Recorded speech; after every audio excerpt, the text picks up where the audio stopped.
18-year-old Marcus Anthony Reed sat slumped in a high-backed leather chair inside the Frank Murphy Hall of Justice in Detroit, Michigan on October 12, 2023.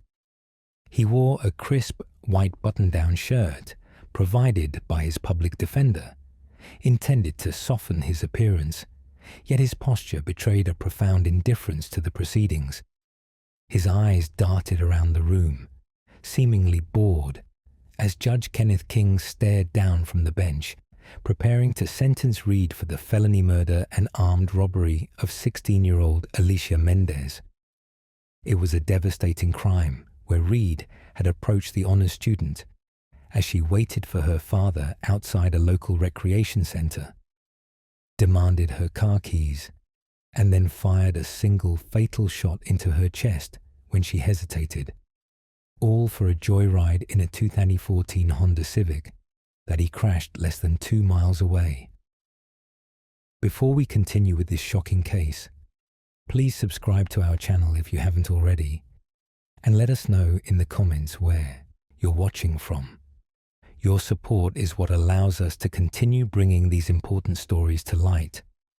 But to understand the sheer magnitude of the disrespect that was about to unfold, we must examine the months leading up to this courtroom finale. For the 11 months between Alicia's senseless death on November 18, 2022, and this sentencing hearing, the prosecution had compiled a dossier of evidence that painted Reed not as a misguided youth, but as a predator devoid of empathy.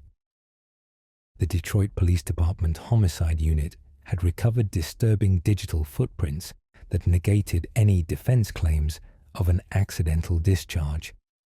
The most damning discovery came from a forensic extraction of his iPhone 11. Just 40 minutes after leaving Alicia bleeding out on the cold pavement of the parking lot, Reed had uploaded a video to a private Instagram story.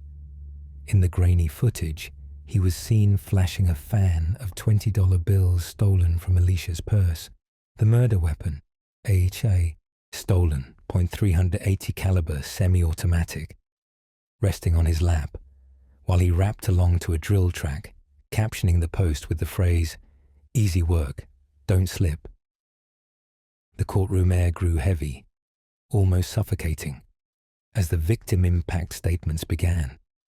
The gallery, packed with Alicia's weeping relatives and stunned community members, fell into a hushed, tense silence as Alicia's mother, Maria Mendez, approached the podium. She trembled visibly, her hands shaking as she clutched a framed photograph of her daughter in a graduation gown, a milestone Alicia would never reach. Maria's voice cracked as she began to speak, describing the empty bedroom down the hall, the unopened college acceptance letters that had arrived weeks after the funeral, and the silence that had replaced her daughter's laughter. "He didn't just kill my daughter," she sobbed, her eyes fixed on the judge, avoiding the defendant entirely. "He killed our future. He stole the light from this city." It was in this sacred moment of vulnerability that the silence was shattered, not by a sob from the gallery, but by a sharp, audible snicker from the defense table. Every head in the courtroom whipped around. Marcus Reed was not looking at the floor in shame, nor was he wiping away a tear. He was leaning back in his chair, covering his mouth with a hand to stifle a laugh, his shoulders shaking with genuine amusement at the grieving mother's pain. The smirk on his face was unmistakable, a grotesque display of arrogance in the face of the devastation he had caused. The audacity froze the room. Judge King's eyes narrowed, the temperature in the chamber seemingly dropping 10 degrees as he realized the defendant found the description of his victim's death funny. In that split second, the narrative shifted from a standard sentencing into a confrontation between justice and pure malevolence. 18-year-old Elias James Thorne stood before Wayne County Circuit Judge Patricia McCall in the tense, overcrowded courtroom in Detroit, Michigan, on October 12, 2023. He wore a bright orange prison jumpsuit that hung loosely on his gaunt frame, his wrists bound by heavy steel shackles that clinked softly against the defense table. His dark hair was matted, his posture slouched, and his eyes, devoid of any perceptible emotion, stared blankly ahead as Judge McCall prepared to sentence him for the first-degree murder of 17-year-old Sarah Jenkins and the aggravated assault of 2 bystanders. The silence in the room was heavy, suffocating, broken only by the muffled sobs of Sarah's mother in the front row. But what shattered the solemnity of the proceedings was not the reading of the verdict, but Elias's reaction to the grief radiating from the gallery. As Sarah's mother, Maria, took the stand to deliver her victim impact statement, struggling to articulate the agony of burying her only child, Elias did not look down in shame. Instead, he locked eyes with the weeping woman. The corners of his mouth twitched upward. Then, audibly and unmistakably, he laughed. It was a cold, sharp sound that echoed off the mahogany walls. "You're pathetic," he muttered, loud enough for the microphone to catch. The courtroom erupted in gasps.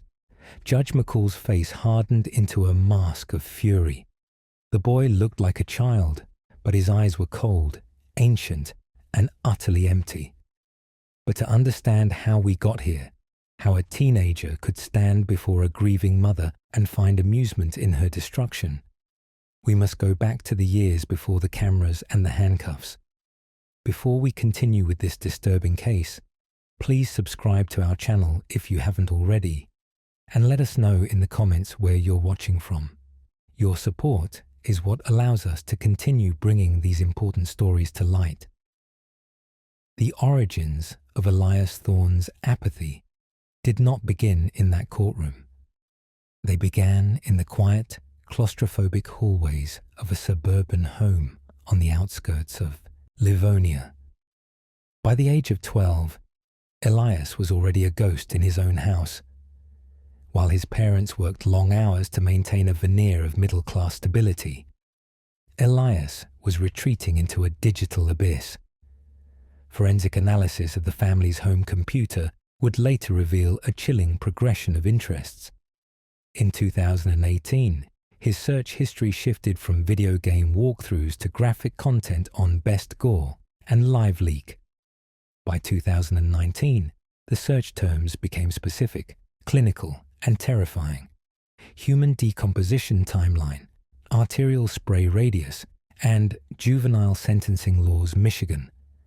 Neighbors described Elias as a blank slate. He didn't cause trouble. He simply didn't exist. But inside the Thorne residence, the atmosphere was volatile. Police records indicate that officers were called to the home 3 times between 2020 and 2021 for domestic disturbances. In one instance, Elias's father reported that he had found a neighborhood stray cat in Elias's bedroom closet. The animal had been dissected with surgical precision, its organs arranged in geometric patterns on the floor. When questioned by officers, Elias didn't cry or deny it. He simply asked if he could have his knife back. It was a warning sign flashing in neon red, a precursor to the violence that was gestating behind his eyes. On the morning of March 3, 2022, around 7:15 a.m., that violence spilled out into the real world. Elias left his home carrying a backpack containing a hunting knife with a 6-inch serrated blade, a change of clothes, and a handwritten manifesto titled The Correction. He walked the 2 miles to Roosevelt High School, blending in with the morning commute, a predator camouflaged as a student. He didn't choose his target at random. Sarah Jenkins was everything Elias was not: vibrant, beloved, and full of promise. She was the captain of the varsity volleyball team and had just received her acceptance letter to the University of Michigan's nursing program. Friends described her as the heart of the senior class, a girl who organized food drives and stayed late to help underclassmen with their math homework. She had dreams of healing people, of traveling the world, of falling in love. All those dreams were extinguished in seconds near the school's west entrance. When Elias approached Sarah, there was no argument, no exchange of words. Witnesses stated he walked up to her with a calm, purposeful stride and struck. The attack was brutal, fueled by a resentment that had been festering in isolation for years. Sarah collapsed to the pavement, her books scattering across the concrete. As students screamed and fled, Elias didn't run. He stood over her, wiping the blade on his jeans, waiting for the police with the same bored expression he would later wear in court. Back in Judge McCall's courtroom, the weight of that day hung over the assembly. The prosecutor, visibly shaken, played the 911 calls from that morning. Calls where the panic of teenagers contrasted sharply with the silence of the defendant. But it was Elias's laughter during Maria's statement that sealed his fate. He had smirked when the autopsy photos were shown. He had yawned when the prosecutor described Sarah's final moments. But laughing at her mother was the final insult. Judge McCall stared down from the bench, her voice trembling with suppressed rage. "In my 20 years on the bench, I have seen murderers, rapists, and gang members," she said, leaning into the microphone. "But I have never seen a soul as hollow as yours." She set aside the sentencing guidelines paperwork. "You find this amusing, Mr. Thorne? You think her pain is a joke? Let us see if you find this funny." The judge proceeded to dismantle the defense's plea for leniency based on age. She cited the premeditation, the cruelty of the animal torture, and the absolute lack of remorse displayed in her presence. She sentenced Elias not to the standard 40 to 60 years requested by the state, but to life in prison without the possibility of parole, plus an additional 200 years for the malicious intent and the secondary assaults, ensuring that no future parole board could ever entertain his release. "You want to be a killer," Judge McCall said, her gavel hovering. "Then you will be a killer in a cage until you are dust, removed from the society you so clearly despise." Elias Thorne's smile faltered for the first time. The reality of dying in a concrete box washed over him as the bailiffs moved in. As he was led away, the sound of his shackles was the only noise in the room. He would never see the sky as a free man again. But as the heavy oak doors closed behind him, one question remained for everyone watching. Is a life sentence enough justice for a life stolen? Or does the system merely warehouse evil that it failed to prevent? 17-year-old Thomas Michael T.J. Lane III sat slouched in the heavy oak chair of the defense table, his body language screaming a lethal cocktail of boredom and contempt. It was March 19th, 2013, inside the emotionally charged atmosphere of the Geauga County Common Pleas courtroom in Chardon, Ohio. The air was thick with the stifled sobs of grieving parents, yet TJ's face remained a mask of detached amusement. He wore a crisp blue button-down shirt, a deceptive costume of civility that hid the monster within. As the mother of one of his victims approached the podium, shaking with a grief so profound it seemed to suck the oxygen out of the room, TJ did not look down in shame. Instead, he locked eyes with her and smiled. It wasn't a nervous smile. It was a smirk of genuine satisfaction. But to understand how a 17-year-old boy could possess such a hollow void where his conscience should be, we must go back to the months leading up to the massacre. Before we continue with this disturbing case, please subscribe to our channel if you haven't already, and let us know in the comments where you're watching from. Your support is what allows us to continue bringing these important stories to light. long before he walked into Chardon High School with a Ruger Mk3 .22 caliber semi-automatic pistol concealed in his backpack, T.J. Lane was quietly decomposing from the inside out. Outwardly, he was an outcast, described by some as quiet, and by others as dangerously volatile. He lived with his grandparents, his home life fractured by a history of domestic violence between his biological parents. But the true warning signs were not found in the hallways of his home, but in the digital footprint he left behind. In December 2011, just 2 months before the tragedy, TJ posted a rambling, ominous note on his Facebook page. "Now, feel death. Not just mocking you, not just stalking you, but inside of you," he wrote. "Die, all of you." It was a manifesto of misanthropy, a clear signal that his internal rage was looking for an external target. On the morning of February 27, 2012, that target became his classmates. It was a bitterly cold Monday morning in northeast Ohio. The temperature hovered near freezing as students filtered into Chardon High School, shaking off the snow and congregating in the cafeteria for breakfast and conversation before first period. The atmosphere was mundane, filled with the typical low roar of teenage gossip, rustling backpacks, and the smell of cafeteria food. At approximately 7:30 a.m., T.J. Lane sat at a table near the center of the cafeteria. He was not a student at Chardon High. He attended the nearby Lake Academy for at-risk youth, but was waiting for the bus transfer that would take him there. He sat alone, watching.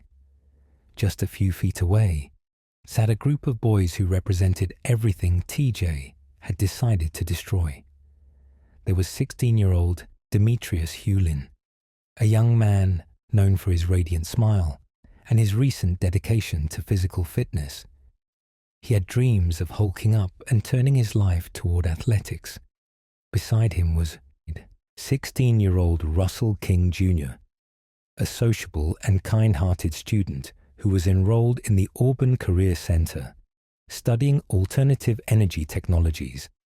And then there was 17-year-old Daniel Parmeter, a computer science enthusiast who worked at a bowling alley and had a bright future in technology ahead of him. They were discussing schoolwork, video games, and plans for the weekend. Innocent, vibrant, and completely unaware that they were spending the final seconds of their lives in the shadow of a killer. At 7:35 a.m., the mundane noise of the cafeteria was shattered. T.J. Lane stood up. He did not scream. He did not make a speech. With a chilling, mechanical precision, he reached into his bag, withdrew the Ruger pistol, and raised it. The first shot cracked through the air, sounding like a firecracker, causing heads to turn in confusion rather than panic. But then came the second shot, and the third. Chaos erupted. Russell King Jr. was struck first. The bullet entered the back of his head as he sat at the table, rendering him instantly unconscious. He slumped forward, never knowing what had happened. TJ then turned the weapon on Demetrius Hewlin and Daniel Parmeter. He fired 10 rounds in rapid succession. The sheer randomness of the violence was terrifying. TJ was not hunting specific enemies, but hunting humanity itself. As students scrambled over tables and dropped to the linoleum floor, screaming for cover, Coach Frank Hall, a hefty assistant football coach and teacher, saw the shooter. Disregarding his own safety, Coach Hall charged directly at T.J. Lane. "Stop," he bellowed, his voice booming over the screams. The sight of the charging adult seemed to break T.J.'s focus. He fired a final shot that missed Hall, then turned and fled out the cafeteria doors, sprinting down the hallway and exiting the building toward the woods. Inside the cafeteria, the silence that followed was heavier than the gunfire. 3 boys lay mortally, wounded. Daniel Parmator would be pronounced brain dead shortly after arrival at Metro Health Medical Center. Russell King Jr. was declared brain dead the following day. Demetrius Hewlin fought for his life for nearly 30 hours, but the damage was too catastrophic. He died on February 28th. 3 other students, Joy Rickers, Nick Walsack, and Nate Mueller, were wounded but survived, carrying the physical and psychological scars of that morning forever. When police captured TJ Lane a short time later near his car, wearing a t-shirt with the word "killer" handwritten across the front, he was calm. He told the arresting officers, "I don't know," when asked why he did it. He claimed the victims were random. He showed no agitation, no panic, and absolutely no sorrow. This total lack of humanity is what brought the courtroom to a standstill a year later. As the families read their impact statements, describing the gaping holes left in their lives, the empty bedrooms, the graduation ceremonies that would never happen, the grandchildren they would never hold, TJ Lane sat rocking in his chair. When the camera zoomed in, the world saw a boy who wasn't just indifferent to the pain he caused, he was entertained by it. Judge David Furry watched the display with a hardening expression. The judicial system is designed to be impartial, but the sight of a murderer laughing in the faces of grieving mothers tested the limits of judicial restraint. When TJ unbuttoned his blue shirt to reveal the white t-shirt underneath, on which he had scrawled "killer" in black marker, a recreation of the shirt he wore during the murders, gasps filled the room. He smirked, raised his middle finger to the gallery, and cursed at the families of the boys he had executed. The courtroom erupted in a mix of shock and fury. But Judge Furry had the final word. He looked down at the 19-year-old, seeing not a troubled child, but a crystallized force of malice. The defendant has shown no remorse, Judge Furry stated, his voice steel. He has been defiant, disrespectful, and callous. While TJ Lane technically received 3 consecutive life sentences without the possibility of parole, the judge ensured that every additional charge, the attempted murders, the felonious assaults, was stacked consecutively with maximum penalties. It was a symbolic addition of over a century of prison time, a mathematical guarantee that TJ Lane would die in a concrete box. The judge's sentence was a message. There would be no redemption, no second chance, and no mercy for the boy who laughed at a mother's tears.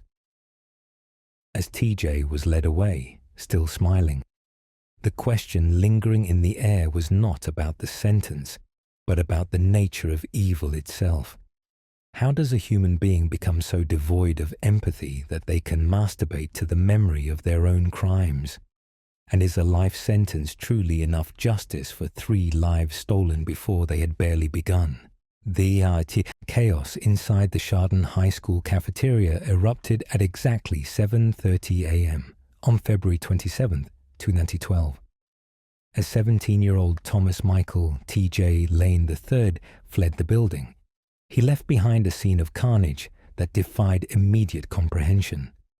While paramedics rushed to save the lives of 6 students bleeding on the linoleum floor, a massive manhunt began outside within the snowy, wooded perimeter of Geauga County, Ohio. The response was swift and overwhelming.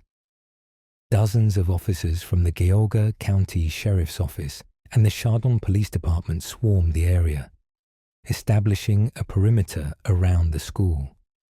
K-9 units were deployed to track the scent of the shooter, who had calmly walked out the door while his classmates screamed. The manhunt did not last long, but the tension paralyzed the community. At 8:40 a.m., just over an hour after the first shot was fired, a deputy located Lane standing near his vehicle, a battered Pontiac, parked near a wooded area about a mile from the school. He was not running, He was not hiding. He was simply waiting. When officers approached him, he surrendered without incident, his demeanor described as chillingly calm, almost bored. It was during the initial search and subsequent forensic processing that the true depth of Lane's detachment began to surface. Investigators recovered the weapon, a .22 caliber Ruger Mk3 target pistol, which Lane had stolen from his uncle's house the night before. But the most disturbing piece of evidence was found on Lane's own body. Beneath a blue button-down shirt and a grey t-shirt, he was wearing a white undershirt. On the front, scrawled in black permanent marker, was a single word: killer. Before we delve into the dark psychology that led to this moment, please subscribe to our channel if you haven't already, and let us know in the comments where you're watching from. Your support helps us advocate for victims by keeping their stories alive. To understand how a quiet teenager became a mass murderer, investigators peeled back the layers of Lane's life. He did not fit the typical profile of a bullied outcast. Instead, he was a ghost in his own life. Living with his grandparents after a turbulent upbringing marred by his biological parents' history of domestic violence and criminal charges, Lane was described by peers as quiet and reserved, but not necessarily violent. However, his online footprint told a different story. Weeks before the shooting, on December 20th, 2011, Lane posted a rambling, poetic diatribe on Facebook. "Now, feel death, not just mocking you. I am God's humble man of solitary confinement," he wrote, concluding the ominous post with, "Die, all of you." This was not a snap decision. It was a calculated, premeditated execution. Lane admitted to detectives that he had chosen the cafeteria specifically because it had the highest concentration of potential targets. He claimed he did not know the victims personally, selecting them at random. Those victims were not random statistics. They were the heartbeat of Chardon High. 16-year-old Demetrius Hewlin was known for his radiant smile and his dedication to physical fitness, dreaming of a future where he could help others. 17-year-old Russell King Jr. was a sociable, kind-hearted student, studying alternative energy technologies at the Auburn Career Center. And 16-year-old Daniel Parmator was a bright, aspiring computer technician who worked at a bowling alley and had his whole life ahead of him.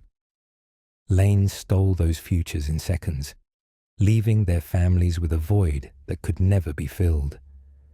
The weight of this loss hung heavy over the courtroom during the legal proceedings, but it appeared to have no effect on TJ Lane. Throughout the hearings, his behavior shifted from blank detachment to active mockery. He smirked at the weeping mothers. He chuckled as prosecutors detailed the autopsy results. But the ultimate display of his contempt came on March 19, 2013, at his sentencing hearing. As the families of Demetrius, Russell, and Daniel stood before Judge David Fury to deliver their victim impact statements, pouring out their grief and rage, Lane did not look down in shame. He looked them in the eye and smiled. When it was his turn to speak, he did not ask for forgiveness. In a move that shocked even the most seasoned court reporters, Lane unbuttoned his blue dress shirt to reveal that same white t-shirt with "Killer" written across the chest, the same slogan he had worn on the day of the massacre. He smirked, raised his middle finger to the families of the boys he had murdered, and said, "This hand that pulled the trigger that killed your sons now masturbates to the memory. Fuck all of you." The courtroom gasped, but Judge Fury remained composed, his face hardening as he prepared to deliver the final judgment. Lane's attempt to terrorize the families one last time would not grant him the notoriety he sought, but it would ensure he never breathed free air again. 17-year-old Thomas Michael T.J. Lane III sat slouched in the defense chair of the Geauga County Common Pleas courtroom on March 19, 2013, his demeanor strikingly at odds with the gravity of the proceedings. Wearing a crisp blue button-down shirt that masked a disturbing secret, Lane looked less like a mass murderer and more like a bored high school student waiting for a lecture to end. But his eyes betrayed a chilling emptiness. As the prosecutor detailed the calculated execution of 3 teenagers, Lane did not look down in shame. Instead, he swiveled slightly in his chair, a subtle, mocking smirk playing on his lips as he locked eyes with the weeping mothers of his victims. He looked like a child, but his gaze was devoid of humanity, offering a glimpse into a soul that had long since detached itself from the concept of mercy. But to understand how we got here, to comprehend how a teenager could commit such atrocities and then laugh in the face of justice, we must go back to the quiet morning that shattered a community forever. On the morning of February 27, 2012, at approximately 7:30 a.m., the cafeteria at Chardon High School was buzzing with the energy of students preparing for the day. Lane sat alone at a table, silent and watchful. In his backpack, he carried a .22 caliber Ruger Mk3 target pistol and a knife. There was no argument, no bullying incident that morning, and no warning. At 7:35 a.m., Lane stood up, raised the pistol, and fired 10 rounds into a group of students sitting at a nearby table. The victims were chosen at random, yet the loss was specific and devastating. 16-year-old Daniel Palmertor was a vocational student studying computer science, known for his love of technology and video games. 16-year-old Russell King Jr. was a sociable, kind-hearted boy who was already studying alternative energy technologies. 17-year-old Demetrius Hewlin was a dedicated athlete who loved working out and had a bright future ahead of him. In less than 60 seconds, Lane stole those futures, leaving 3 young men dead and wounding 3 others, including paralyzing 17-year-old Nick Walsack. Lane's background offered fragments of dysfunction, but no clear motive for such extreme violence. Investigators found that Lane had grown up in a fractured home, with a father, Thomas Lane Jr., who had a history of violence and incarceration. TJ was described as quiet, occasionally withdrawn, but few saw the darkness festering beneath the surface. However, digital evidence recovered later painted a grim picture. On his Facebook page, shortly before the shooting, Lane had posted a rambling, poetic diatribe that concluded with the ominous phrase, "Die, all of you." Before we continue with the shocking conclusion of this trial, please subscribe to our channel if you haven't already, and let us know in the comments where you're watching from. Your support helps us tell these difficult stories. Back in the courtroom, the atmosphere shifted from tragic to grotesque. As the victim impact statements concluded, Judge David Furry offered Lane the customary opportunity to speak before sentencing. It was a moment usually reserved for apologies or pleas for leniency. Instead, Lane turned it into final act of psychological warfare. With the eyes of the grieving families upon him, Lane slowly unbuttoned his blue dress shirt. Underneath, he was wearing a white t-shirt on which he had scrawled the word killer in thick black marker across the chest. The courtroom gasped. The silence was shattered as Lane smirked, raised his middle finger to the families of Daniel, Russell, and Demetrius, and delivered a profane single-sentence statement that shocked the nation. This hand that pulled the trigger that killed your sons now masturbates to the memory. Fuck all of you. The depravity of the moment was absolute. Lane wasn't just admitting to the crime. He was reveling in the pain he had caused. Judge Furry maintaining his composure in the face of this unparalleled disrespect, proceeded to hand down the maximum penalty allowed by Ohio law. He sentenced Thomas Michael Lane Theasche III to 3 consecutive life sentences without the possibility of parole. "The defendant is a merciless individual," Judge Furry stated, his voice steady but stern. "He is not a typical hurt child. He is a predator." Lane was escorted out of the courtroom, still smirking, destined to die in a concrete cell. He had sought infamy, but he had achieved only the permanent revulsion of a community that would never forget the names of the boys he took. As we reflect on this display of pure malice, we are left with a difficult question. When a perpetrator shows such absolute contempt for human life and the grieving families, is 3 life sentences truly enough? Or does the justice system fail to capture the magnitude of such evil?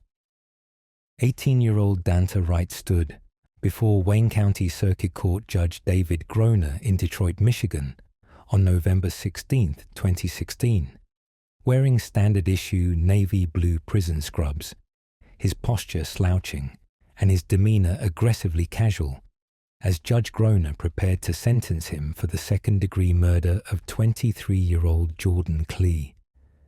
The courtroom was packed with the weeping family members of the victim, the air thick with a tension that felt less like a legal proceeding and more like a funeral interrupted. Before we continue with this harrowing case of senseless violence and courtroom defiance, please subscribe to our channel if you haven't already, and let us know in the comments where you're watching from. Your support is what allows us to continue bringing these important stories to light. But what transformed this sentencing hearing from a standard procedural conclusion into a viral display of human cruelty was Wright's reaction to the proceedings. As the victim's family struggled to articulate the magnitude of their loss, the 18-year-old did not look at the floor in shame. He did not cry. Instead, Dante Wright looked directly at the grieving mother of the man he had killed, and he smiled. It was a smirk that communicated a chilling, absolute lack of remorse, a visual confirmation that the person standing at the defense table viewed the taking of a human life as nothing more than a minor inconvenience to his own schedule. But to understand how we arrived at this shocking display of disrespect in a hall of justice, we must go back to the streets where this tragedy began and examine the path of a young man who seemed to view violence as a currency. Dante Wright did not emerge from a vacuum. While specific details of his early childhood remain sealed in juvenile records, the trajectory that led him to the Wayne County Circuit Court was paved with a rapidly escalating comfort with aggression. Psychologists often point to a desensitization to empathy in young offenders who commit violent crimes, a psychological state where the suffering of others ceases to register as a deterrent. By age 18, Wright had already entangled himself in a lifestyle where firearms were accessories and intimidation was a reflex. His social media footprint and peer interactions suggested a young man deeply immersed in a culture that valorized toughness over humanity, a mindset that would ultimately collide with the innocent life of Jordan Klee. The fatal encounter occurred on the afternoon of October 4th, 2016.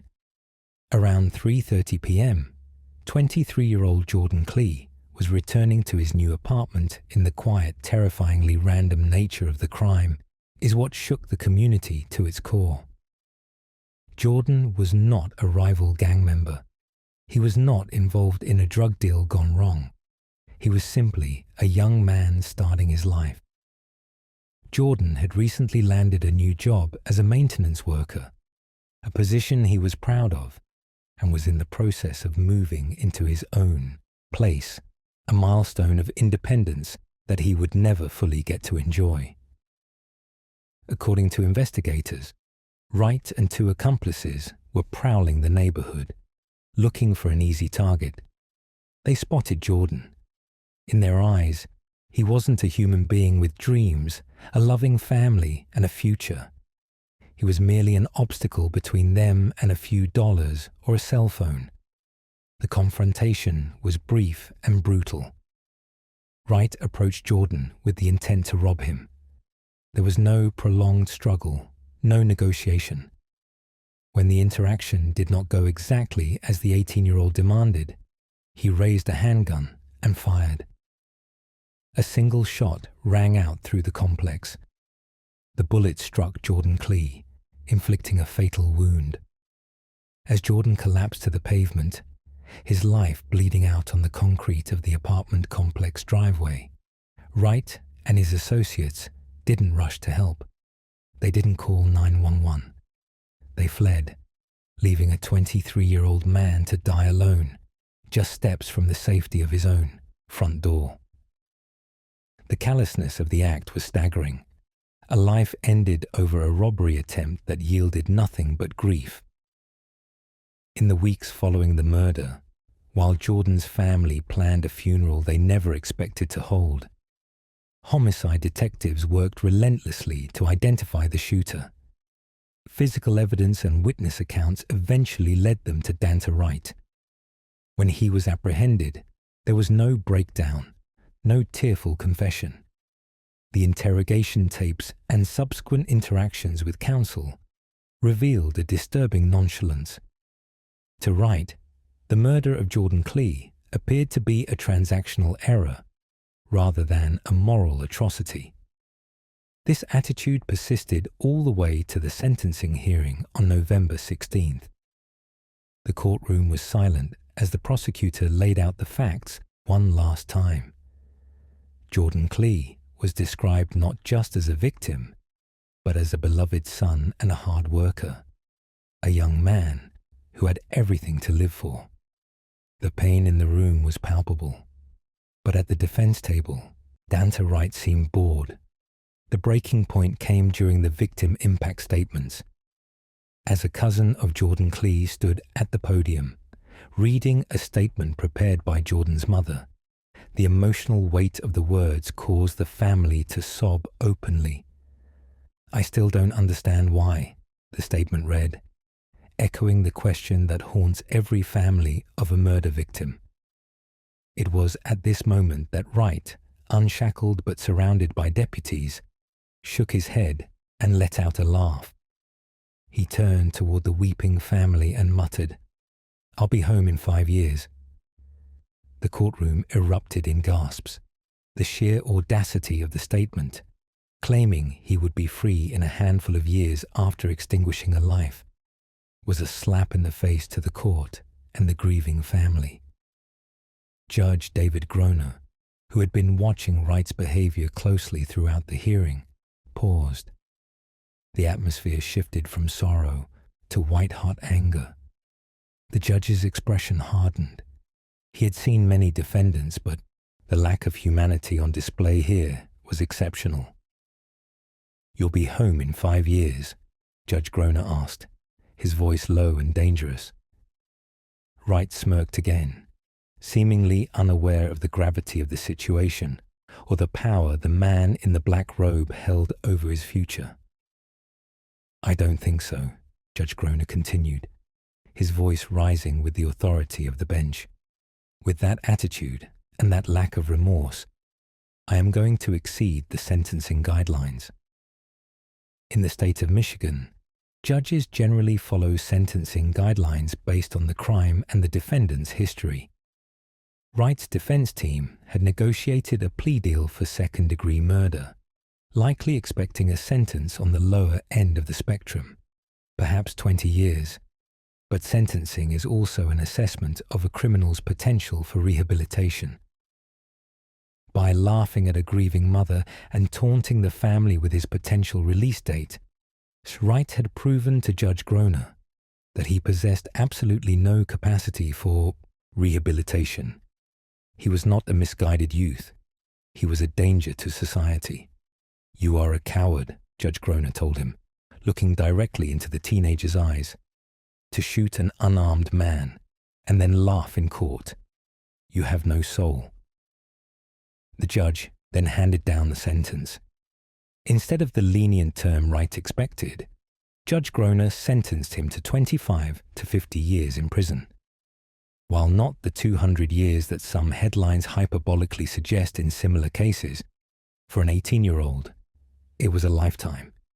The sentence ensured that Dante Wright would spend the entirety of his youth and the vast majority of his adult life in a cage. He would not be home in 5 years. He would likely not breathe free air until he was an old man, if ever.